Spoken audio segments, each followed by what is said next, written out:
military or sandatahang lakas ng ating bansa, Philippine Military, ay mananatili po ang matatag na suporta kay Pangulong Marcos kahit na ho may mga pagbabagong galaw ang ating Pangulo, lalo na ngayong taong ito. Pakinggan niyo itong report kaugnay po sa paniniwala ng militar.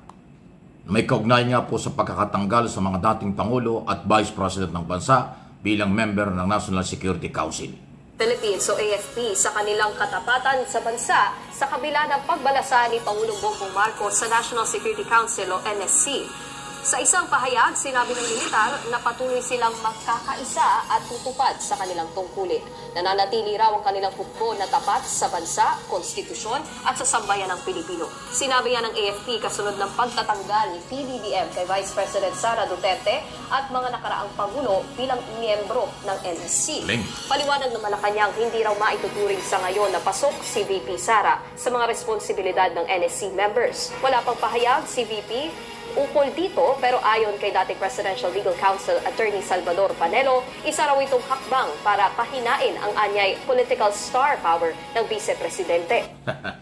Naangguluhan ng mga maka-Duterte na apektado sa politika. Ay, nako ha. Panlilin lang yan. Tama, yung paninindigan ng ating military ating suportahan. Nasang-ayon sila at mananatili siyang susunod, tapat sa ating saligang batas at sa kanilang Commander-in-Chief, President Ferdinand Marcos Jr. Ayan po. Yan ay kasunod niya ng pagkakatanggal ng dating Pangulong Duterte, GMA, Gloria Macapagal-Arroyo at Sara Duterte bilang mga member ng National Security Council. Talagang professional ang ating mga sundalo. Mabuhay po kayo. Kung meron po mga nag-iingay na iba diyang sektor na kung anong mga sinasabi, yan ay pang sariling interes. Itong interes ng ating buong sandatahang lakas ang ating suportahan at kanilang paninindigan niya. Hindi sila magpapagamit. Ganon din ang ating kapulisan. So mabuhay ang ating military. Okay? Actually, hindi lang po ang military.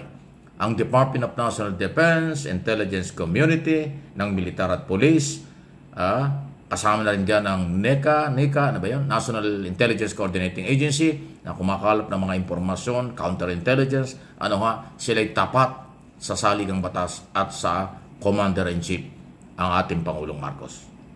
Okay? At kanilang pinaniwalaan na tama yung pagtanggal sa mga Duterte sa National Security Council kasi nga itinuturing na rin na sila yung threat sa seguridad ng Pangulo matapos yung matinding pagbabanta at pag-utos ni Sara Duterte sa kanyang, kung sino man kanyang inutusan, kuhanin ang buhay ng Pangulo, First Lady at Speaker of the House. Yan pong kanyang kautosong yan ay active threat sa Pangulo. Kaya tama lang na tanggalin si Duterte at ang kanyang ama bilang member ng council. Ayun ang matinding galaw. Ngayon, ang sinasabi nila, dirty politics. Yung dating abogado ng mga Duterte, ngayon abogado pa rin. Kalokohan yan. Napakalaking kalokohan yan. Ang ginawa ng Pangulo ay ayon sa kanilang kaalaman, matalinong leadership at pangbayan na galawan.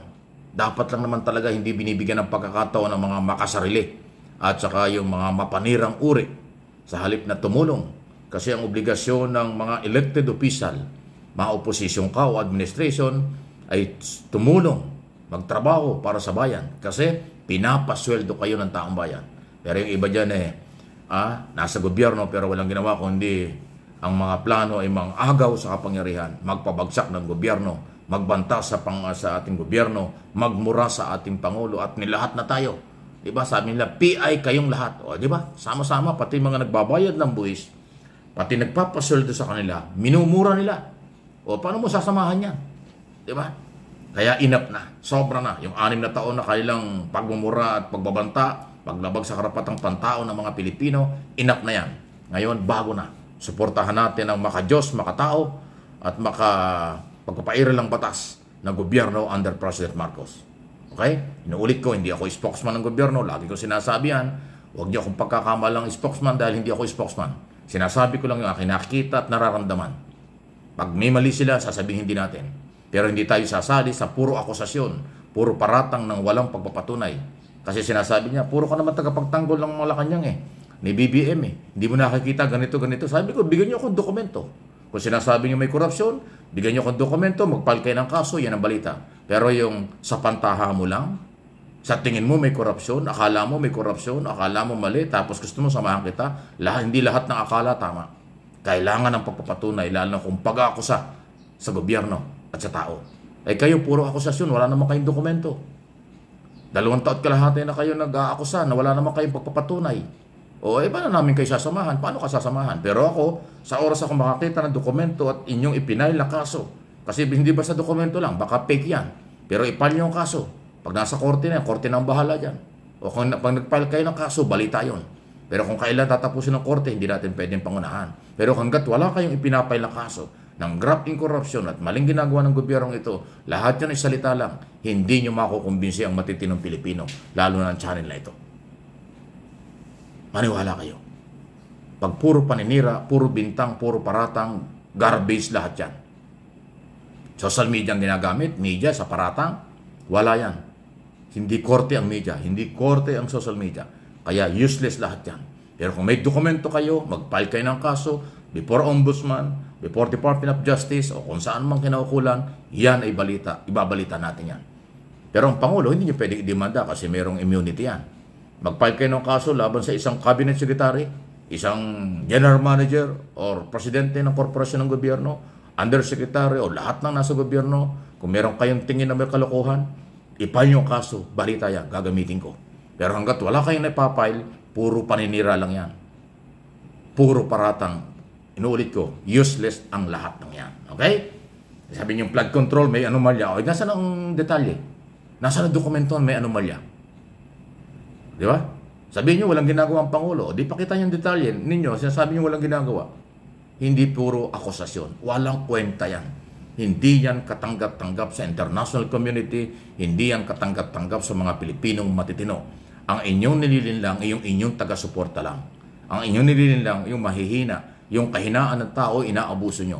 Pero ang matatalino, may alam ang good governance, alam ang pagpapatakbo ng pamahalaan, hindi po ninyo malilinlang yung mga yan. Maniwala kayo.